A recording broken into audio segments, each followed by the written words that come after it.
Now, this illustration deals with other than dwelling units, and we're talking about maybe locker rooms in accordance with 210.8b7.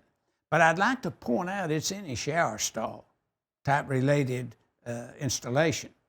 And notice if you had, say, a shower stall as you see illustrated, the note says, hey, let's review the location of that receptacle.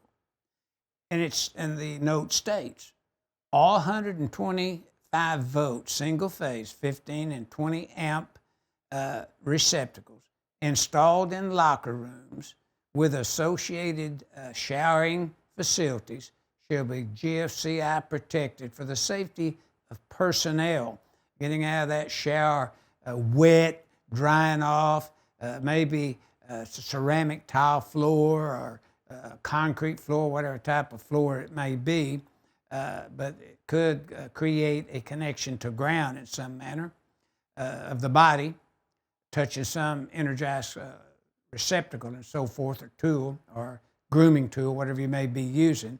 They have to be GFCI protected as outlined in 210.8 B as in boy 7.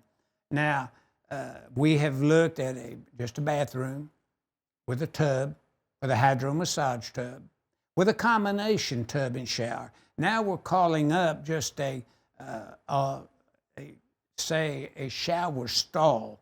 Would it be in just the shower, just one, or would it be a stall like you see there, where there's a number of folks that could go in here after playing golf or working out in an exercise facility, shower, clean up, and get ready to go their way.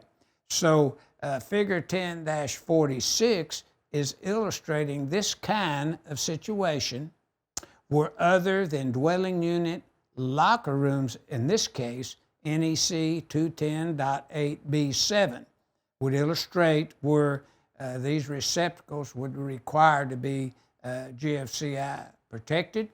And so we get the 6-foot rule, we get the rules that are listed there. But notice that's what this illustration is illustrating to designer, installer, maintainer, or inspector.